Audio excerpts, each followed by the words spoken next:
Welcome to the Everyday Mom Challenge. Today, I would like to encourage you to create a planning sheet for your guidance conference with your child. And I want to show you a way that I kind of start to plan things out before I have my sit down meeting with my up and coming sixth grader. All right, so this is a part of the planning sheet. I want us to focus just on the books that we're starting to discuss as a family of what we want to do for sixth grade. And I want to talk with you about the way that I've ordered the books. First, I want you to check out these websites that I'm showing you. I love this one. I also want you to understand that the Lexile ranges, as you can see, they overlap. But I want to make sure that by the end of the school year that my child is in this range because I want him to improve year after year, and we reach for the higher Lexile levels. Okay, but that's only one piece of the puzzle when you're looking at what type of book. I'm more about matching the reader to the text. That's my deal. So, and of course, there are complex texts, and so the Lexile framework is just one measure.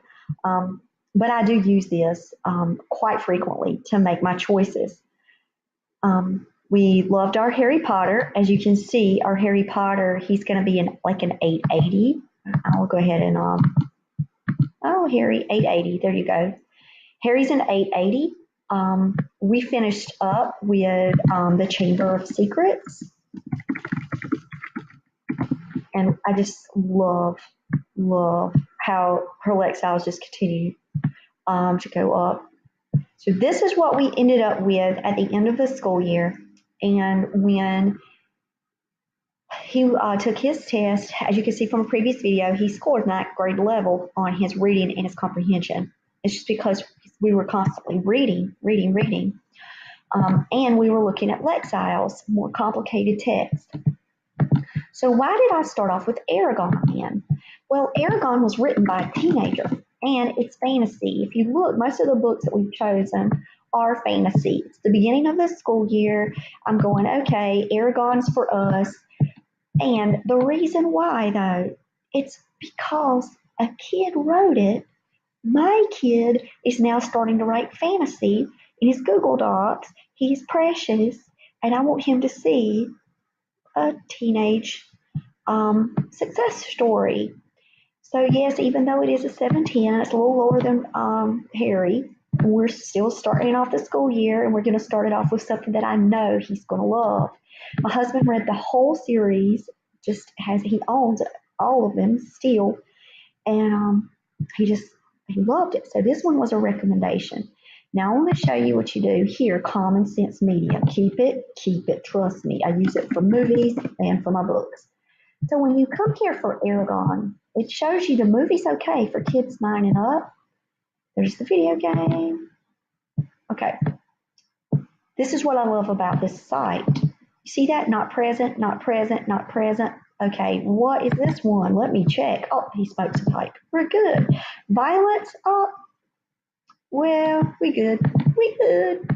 But do you see why this is awesome? Because I'm going to tell you something. If you come here and you just type in YA fantasy books for young adults, you got to be careful because some of the stuff that's going to come up that's going to be recommended for you, even if you type in like the best, or if you type it, you just don't know. And you better go and start checking these things because you could be surprised what you will find in books today on young adult shelves. And I have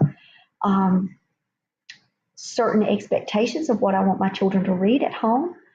And if it pushes those limits, we close it up and we don't read it anymore. As my oldest child who decided that we should stop reading a book that we chose. And I was like, okay, I probably should have ran that one through Common Sense Media. So this is a new addition to my arsenal. All right, I want to go back and I want to show you the Land of Stories is not on Common Sense Media. So I had to trust my son on this one, my oldest son. He loved the Land of Stories. It's a bunch of fairy tales just all mashed in together. And the reason why I chose this one is because my son wants to create a book where he takes a bunch of different fantasy elements and smash them in together. So I want him to see how this is done. And as you can check, the Land of Stories, the Lexiles are ranging. They are in order, so they're going to move. And then we have Seraphina. I'm not so sure about this one yet. I mean, on Common Sense Media, I felt fine about it. There were a few cuss words in it.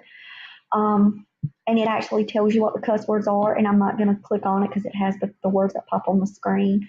Those can be discussions I can have with my kid. But I'm not so sure I bought it. And that's still on our list because it is recommended. And it's about a dragon.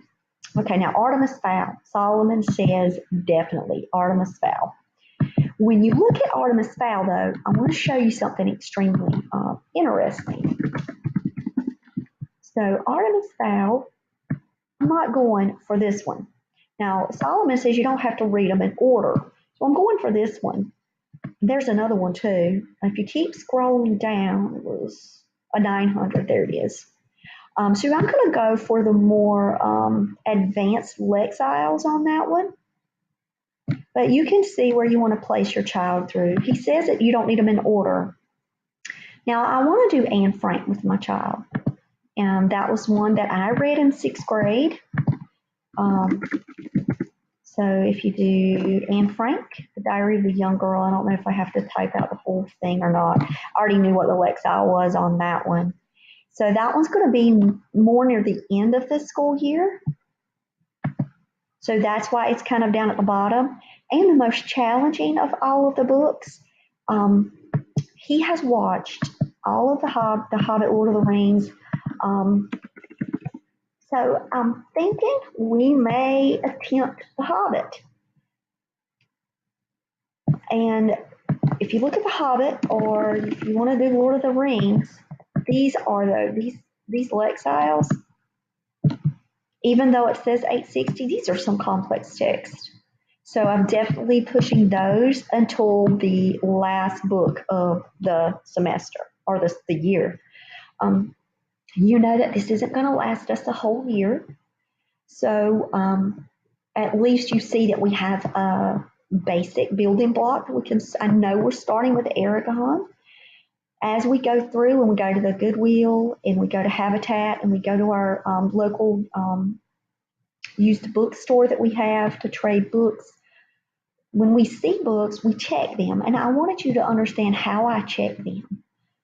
So that way maybe that could be a helpful site for you. So it's the Lexile Framework for Reading. And you just type it all in here. I also go to the Common Sense Media. But like I told you, not all books are there, so I could also recommend you talk with other homeschool parents and see what they're recommending. But if your child is all into fantasy, give them that reign of just letting them move within that genre. Now, I'm telling you, for me and Solomon last year, we read one of my favorite books now. Oh my gosh, you asked me that. Oh,